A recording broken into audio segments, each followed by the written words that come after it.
Vous êtes chez Tartampion, salut à tous, et voici les gardiens de Havresac.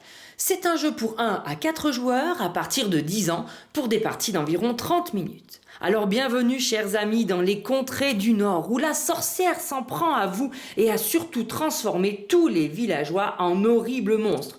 Cochons, crocodiles et renards, ils vont un à un se retourner contre vous. Mais n'ayez crainte, vous n'êtes pas seuls. Vous allez former votre troupe de héros au fur et à mesure de la partie et grâce aux gardiens, vous pourrez enfin renverser la situation. Attention cependant, vous n'avez que 5 jours face à vos adversaires pour obtenir le plus de gloire possible. Comment est-ce qu'on joue? Eh bien très simplement en 5 journées ou plutôt en 5 manches. À la fin de chacune de ces journées, vous allez décompter sur le plateau principal votre gloire. Donc si par exemple vous avez totalisé 5 points de gloire sous la forme des étoiles, eh bien ça vous donne des choses. Ça vous donne de l'or et des points de victoire. Et en fonction de vos points de gloire, vous aurez plus ou moins d'or et plus ou moins de points de victoire. Donc à chaque fin de journée, on note ces points de victoire et une fois que les 5 journées sont terminées, eh bien on rajoutera 2 points de victoire pour chaque coffre ainsi que le nombre de points de victoire gagnés en fonction des monstres tués. Et celui d'entre vous qui aura le plus de points de victoire en fin de partie l'emportera. Les gardiens de Havresac est un jeu de backbuilding. Donc pour jouer, il vous faudra un bag et du building, c'est-à-dire une troupe de héros qui en début de partie est composée de 5 gardiens. Vous jouerez avec 2 guerrières, un guide, un voleur et une prêtresse. Vous les mettez à l'intérieur du sac et ça y est, vous êtes prêts à jouer. À chaque début de journée, 5 nouveaux monstres vont arriver sur chacun de vos plateaux individuels, mais de la même façon pour tous les joueurs. Mais avant de commencer la partie, comme il reste 3 cartes dans le jeu, il y aura 3 monstres de départ, piochés au hasard à chaque partie, qui arriveront en 1, en 2 et en 3, juste à côté de votre château.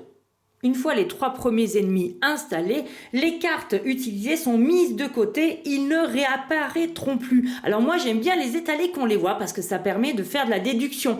Notamment vous remarquez que la fée devait apparaître sur un bosquet en 5 situé ici, et bien vous savez maintenant qu'elle n'apparaîtra plus jamais ici. Idem pour les petits renards, à savoir que dans le jeu, les monstres apparaissent tous sur des huttes avec des lettres alors que les fées apparaissent sur des bosquets avec des chiffres.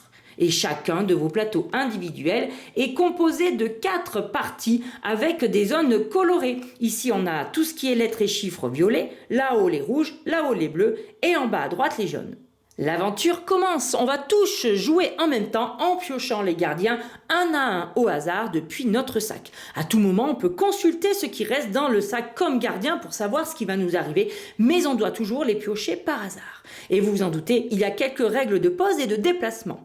Déjà, vous avez différents points de départ. En tout début de partie, vous aurez le château et vous ferez partir votre premier gardien depuis ce château-là. Mais à partir de maintenant, vous pourrez faire partir les autres gardiens soit du château, soit d'un gardien déjà installé. Et plus tard dans la partie, vous pourrez aussi partir depuis votre tente, qui est une sorte de point de sauvegarde. Pour vos déplacements, vous êtes obligé de faire au moins une case de déplacement, mais vous n'êtes pas obligé de réaliser l'intégralité des déplacements de vos gardiens. En effet, les gardiens ont différentes quantités de déplacements qui sont dessinés en bas à gauche de leur tuile installée au centre de la table pour vous le rappeler. On n'a pas le droit de se déplacer en diagonale, mais on peut parfaitement bifurquer. La tâche ne sera pas facile et vous aurez de nombreux obstacles devant vous qui vont freiner, voire même empêcher vos déplacements. Si vous arrivez dans une forêt, comme c'est quand même assez dense, eh bien vous ne pourrez pas en ressortir et cela mettra fin immédiatement à votre déplacement. Bien évidemment, vous ne pourrez pas non plus marcher sur l'eau. Vous ne pourrez pas traverser une case où il y a déjà un autre gardien et vous y arrêter dessus non plus. En revanche, vous pourrez passer sur une case où il y a un coffre, mais seul le voleur pourra l'ouvrir. Et de la même façon, vous ne pourrez pas traverser ou vous arrêter sur une case où il y a un monstre si vous n'êtes pas la guerrière qui a du coup son pouvoir de tuer les monstres. En revanche, si vous vous arrêtez sur une case où il y a une fée, tous les gardiens pourront bel et bien l'attraper. Et enfin, le dernier type de case que vous allez rencontrer, ce sera les villages qui ont été détruits. Et bien n'importe quel gardien qui termine son déplacement sur cette case-là, eh bien pourra prendre une tuile village et le rebâtir. Ça vous apportera plus de gloire. Jetons un œil au pouvoir des gardiens. Attention, sur vos premières parties, on vous recommande de jouer avec la phase jour, mais sachez que pour la rejouabilité, vous allez être poussé dans vos retranchements, changer vos stratégies pour pouvoir les utiliser en phase nuit. On l'a vu, la guerrière se déplace de 2 et elle peut attraper les monstres. Donc si je commence ici, hop, je pars de mon château, j'attrape ce petit renard. Tous les monstres attrapés sont installés dans cette zone-là avant d'être comptés en fin de journée.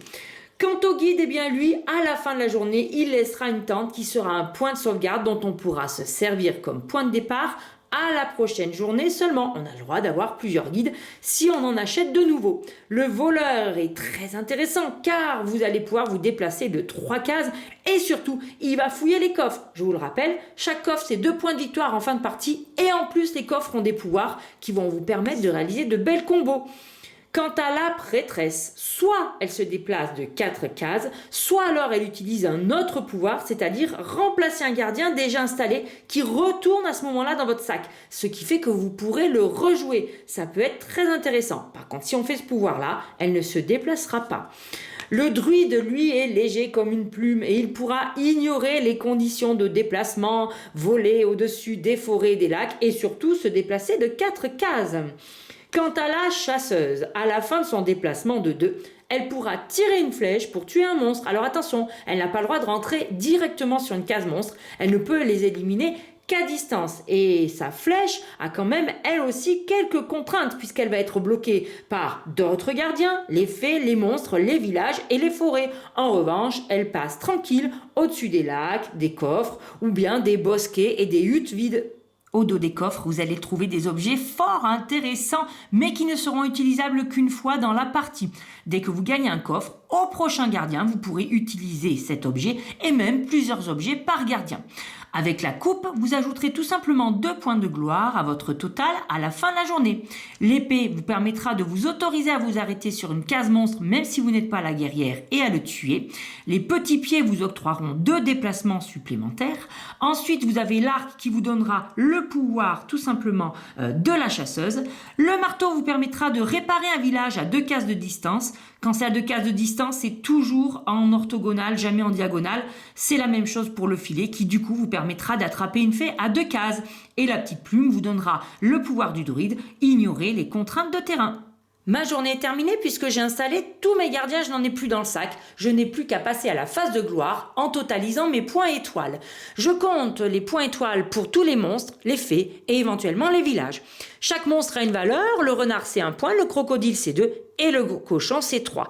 Je compte 1 point de gloire pour mon renard et je l'installe bien ici. Ne le remettez surtout pas dans votre réserve car vous allez les aligner en ribambelle et à la fin de partie ça vous rajoutera les fameux points de victoire. La fée quant à elle est installée sur son échelle. La première fée me rapporte 1 point de gloire. Et contrairement au village, les fées ne rapportent des points de gloire qu'au moment où on les installe dans leur colonne. Donc là, si je fais plus aucune fée, si j'attrape plus aucune fée de la partie, je n'aurai plus aucun point de gloire. Ce qui n'est pas le cas de mon petit village que j'ai construit juste ici sous ma prêtresse. Il me rapportera toujours en fin de journée 1 point de gloire. Et comme vous le voyez, au fur et à mesure de la partie, lorsque vous allez construire des villages, eh bien vous aurez de plus en plus de points de gloire. Alors attention, on ne les cumule pas, mais ils seront bien comptés à chaque fin de journée. Vous appliquez votre total et vous regardez sur le plateau principal combien de sous vous avez le droit et surtout combien de points de victoire. En début de partie, vous n'avez pas beaucoup, mais plus tard, vous pourrez facilement dépasser les 15 points de gloire qui vous rapportent 10 sous et 8 points de victoire. Si vous avez plus de 15 points de gloire, vous comptez d'abord les 8 points de victoire qui correspondent et ensuite, pour chaque point de gloire supplémentaire, vous vous rajouterez 1 point de victoire. 4e phase, le recrutement. Avec l'or que vous venez de garder, vous allez pouvoir acheter de nouveaux gardiens. Leur prix est indiqué en haut à gauche des tuiles et vous prenez tout simplement un jeton correspondant à celui de votre choix que vous placez dans votre sac. L'argent que vous aurez éventuellement en trop sera cumulé lors des autres journées. Vous n'êtes pas obligé d'acheter un gardien, c'est quand même fortement recommandé d'agrandir vos troupes.